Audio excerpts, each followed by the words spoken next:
All right, welcome to this explainer. Today, we're doing a deep dive into the geographical and infrastructural networks that essentially act as the living, breathing anatomy of India's rapidly growing economy. Because, goods and services don't just magically teleport from a factory to your front door. Their movement is what literally dictates the pace of a country's development. So let's take a closer look at how modern transport and communication serve as the absolute lifelines of this super vibrant nation. Just pause for a second and try to picture the sheer scale of keeping a massive, diverse entity like India functioning and thriving every single day.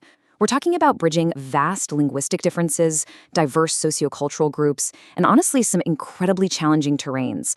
I mean, from the towering Himalayas to sweeping deserts and super dense forests, how on earth does a country manage that monumental task while keeping its economy growing? Well, the answer lies in its lifelines. So, here is our roadmap for today. We're going to look at 1. The nation's lifelines, 2. Dominating the land, 3. Waterways and airways, 4. The communication network, and finally, 5. Trade and tourism. Let's get into it. Starting things off with Section 1, the nation's lifelines. It actually helps to think of the whole transport ecosystem kind of like a giant biological family tree. Movement across our Earth generally happens across 3 primary domains: land, water, and air. Land breaks down into roadways, railways, and pipelines. Water branches off into inland and overseas transport. And air divides into domestic and international airways. Every single physical item you buy, every package that gets delivered, and every trip you take fits somewhere into this exact framework. It's the fundamental blueprint for connecting supply with demand. Moving right along to Section 2, dominating the land. At the very beating heart of this land network is one of the most ambitious road projects in the world, known as the Golden Quadrilateral Superhighways. It is an incredible 6-lane system linking the megacities of Delhi, Kolkata, Chennai, and Mumbai. And alongside it, you've got the north-south corridor linking Srinagar down to Kanyakumari, and the east-west corridor connecting Silchar to Porbandar. This whole system essentially acts as the main aorta of the country, drastically cutting down the time and distance it takes to move between major economic hubs. Okay, to really wrap your head around the scale here, think about that last package that got dropped at your front door.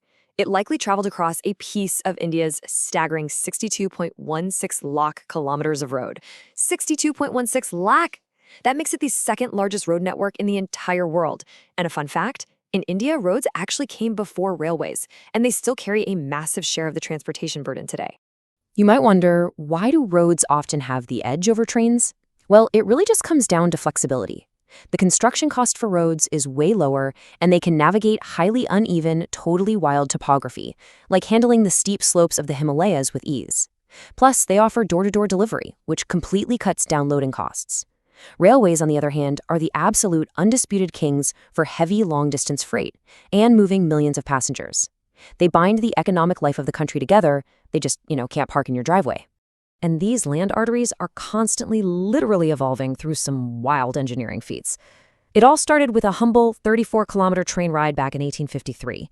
Fast forward to today, and that railway network is a sprawling 67,956 kilometers long. Then you have something like the Atal Tunnel. It's a 9.02-kilometer marvel built super high up in the mountains at 3,000 meters, finally connecting the Lahore-Spiti Valley year-round by bypassing all that heavy snow. Oh, and we definitely can't forget pipelines. Once upon a time, they just moved water. Now, they carry crude oil and natural gas across a massive 18,500-kilometer cross-country network. Just incredible.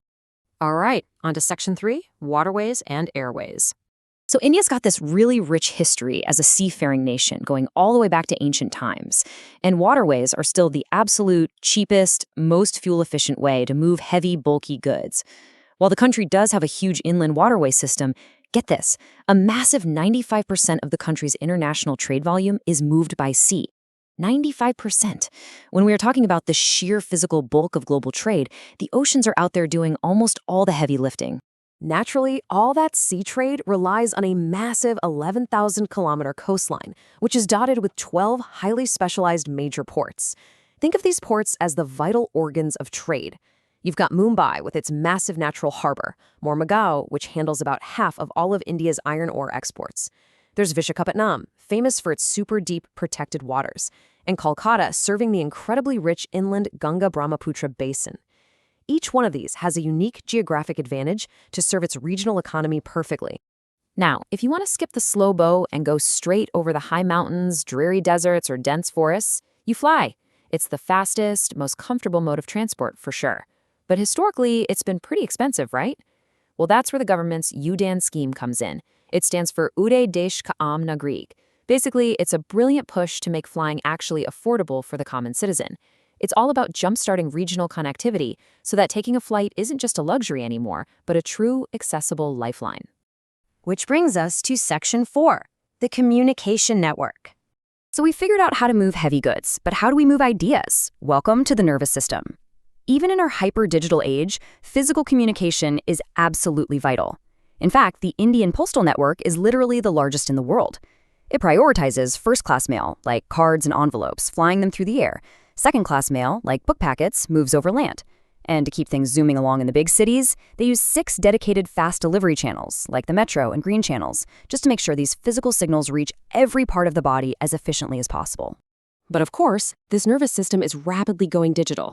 Through programs like Digital India, the whole country is transforming. Telecommunications have absolutely exploded. Over 2/3 of villages now have STD facilities, and that's largely powered by space technology. Mass media, like All India Radio and Doordarshan, acts as this collective consciousness with nationwide broadcasts. And here is something truly mind-blowing. India publishes newspapers in about 100 different languages and dialects. 100!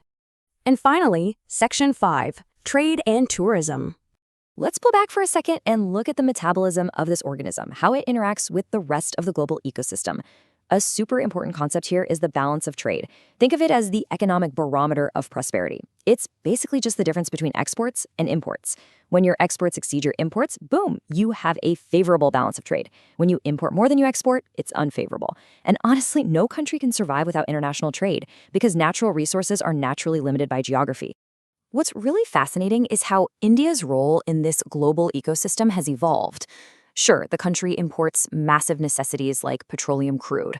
But on the flip side, it exports goods like gems and chemicals, and it has totally emerged as a global software giant. By exporting information technology around the world, India earns huge amounts of foreign exchange, which injects this incredible vitality and capital straight into the national economy. And we definitely can't forget about tourism. It's actually a massive trade industry in its own right. There's some really cool initiatives like Swadesh Darshan 2.0 and for Shad, foreign tourists are bringing in foreign exchange, but it goes deeper than that. They're supporting local handicrafts, promoting national integration, and really helping to build a profound global understanding of India's incredibly diverse culture. So, as we wrap up this explainer, I want to leave you with a final thought to chew on. We've seen how transport, communication, and trade literally power a nation of over 1 billion people. But as this giant organism keeps growing, how can we ensure that industries like tourism continue to bring economic development to local regions while simultaneously adopting sustainable practices?